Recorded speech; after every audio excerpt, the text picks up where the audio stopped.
Coba kita lihat berapa yang paling mahal di sini. 2000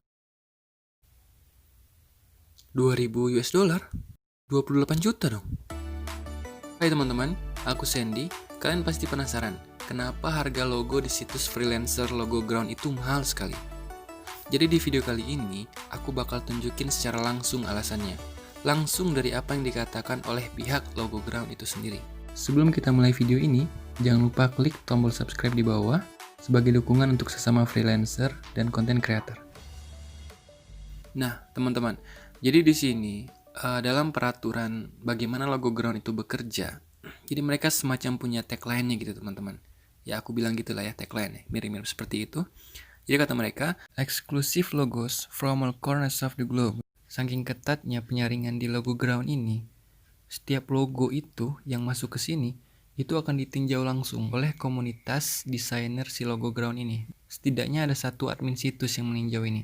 Jadi mereka itu menetapkan standar yang sangat tinggi. Dan mereka sangat teratur gitu, menolak logo yang bagus. Yang mereka cari ini logo yang bukan cuma bagus gitu, tapi brilian juga. Makanya mereka bilang eksklusif di sini, teman-teman. Jadi mereka mengevaluasi kualitas desainnya, mereka melihat pelaksanaan teknisnya, dan tentunya originalitasnya. With a solid money back, guarantee behind every logo. Dengan adanya juga garansi uang kembali, teman-teman, dari setiap logo yang dibeli oleh klien. Jadi klien itu bisa membatalkan logonya, teman-teman. Kalau dia nggak suka, uangnya bisa kembali, teman-teman. Kita masuk ke 5 poin yang menjadi alasan kenapa logo di logo ground itu mahal sekali. Yang pertama, ini tentang original, teman-teman.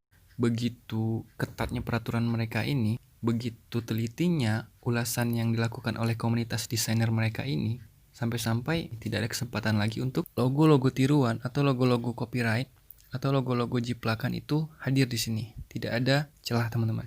Apa kata mereka? Every logo is a bunch of original design. Jadi selain original pun, mereka mengatakan bahwa logo-logo yang ada di logo ground itu adalah once off. Once off itu adalah sekali pakai, teman-teman. Jadi begitu logo itu sudah dibeli oleh klien, itu tidak akan bisa dibeli lagi. Nah, ini dia. First come, first serve. Siapa cepat dia dapat, teman-teman. Kata mereka, find your favorite and buy it before someone else does. Temukan logo favorit Anda dan beli sebelum orang lain melakukannya gitu. Nah, ini nyambung sama yang pertama tadi, teman-teman, yakni once off. Jadi sekali pakai gitu. Kalau logo itu udah dijual sekali, ya tidak akan bisa dibeli lagi, teman-teman, kecuali yang membeli logo tadi menjual kembali. Jadi si logo ground ini ada perjanjian, teman-teman. Hak cipta akan secara otomatis berpindah dari desainer ke pembeli, teman-teman, yang memiliki opsi untuk mendaftarkan logo tersebut sebagai merek dagang. Paham ya? Mereka bilang, teman-teman, gunakan logo Anda untuk apapun. Kalau Anda udah beli itu, gunakan untuk apapun gitu. Dimanapun, selamanya gitu kan.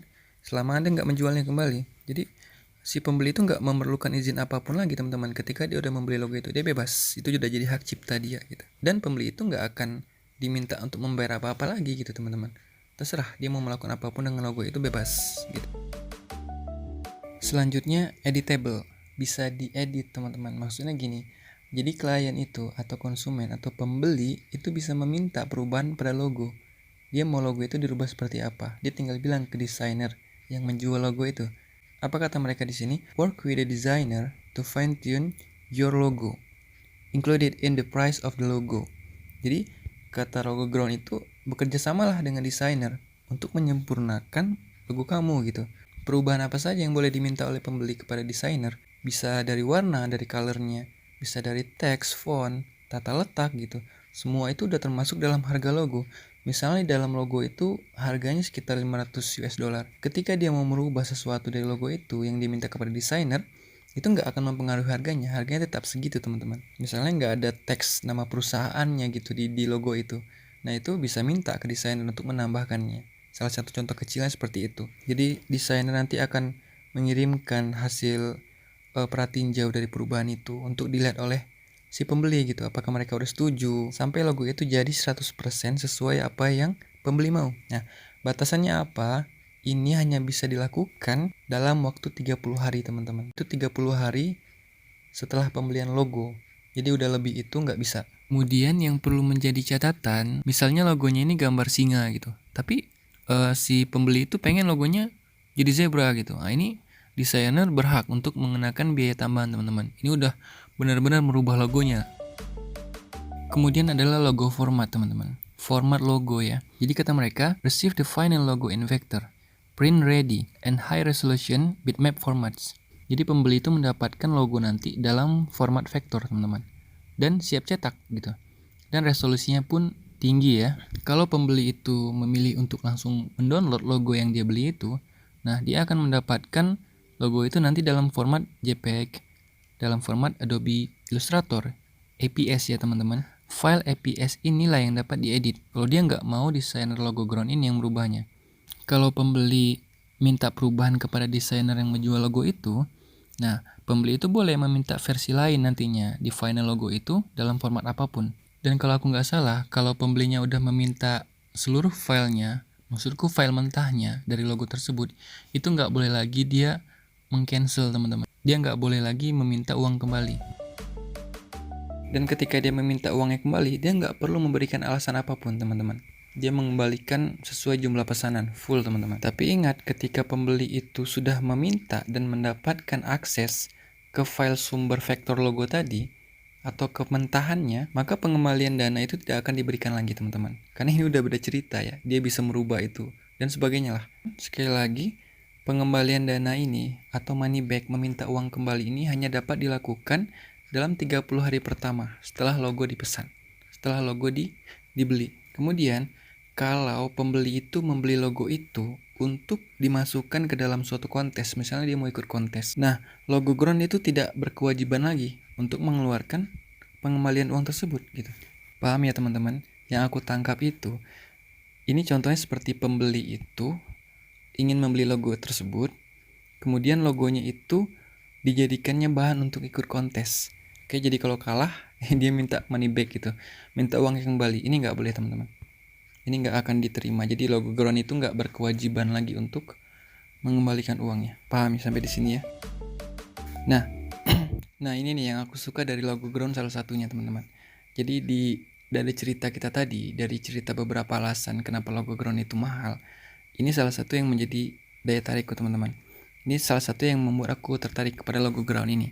Jadi mereka ada bilang seperti ini. One of the things we love about pre-designed logos. Salah satu hal yang kami sukai, kata mereka, dari logo yang telah dirancang sebelumnya, is that the designer can forget about client requirements and focus on creating a brilliant little piece of art every time. Jadi kata mereka, perancang itu atau desainer itu sampai-sampai dapat melupakan kebutuhan klien, teman-teman. Karena mereka fokus menciptakan karya yang sangat brilian gitu, teman-teman. Ya kan? Karena tuntutan di logo ground ini, karena profesionalitas mereka. Those brilliant little pieces of art collected and displayed here. If you like it, grab it before someone else does. Once it's sold, it's gone forever. Copyright transfers to the client. Di kata mereka, karya seni yang brilian itu dikumpulkan dan dipajang di logo ground ini, teman-teman. Kalau ada pembeli yang menyukainya, ambil gitu sebelum orang lain menyukainya. Karena setelah terjual nanti itu akan hilang selamanya. Hak cipta ditransfer ke klien, teman-teman. Jadi dengan desainer yang hebat-hebat dan dengan logo-logo yang brilian, teman-teman, mereka terakhir berkata, apa yang mereka katakan? More than just a satisfaction guarantee. Jadi lebih dari sekedar jaminan kepuasan, teman-teman. Nah, itulah logo ground ya. Jadi teman-teman tahu sekarang kenapa logo-logo di logo ground itu mahal-mahal. Oke, sekian teman-teman. Semoga puas dengan apa yang aku sampaikan. Jika kalian suka, silahkan like video ini. Dan jangan lupa untuk subscribe. Juga tonton video-video aku yang lainnya. Sampai ketemu di video selanjutnya.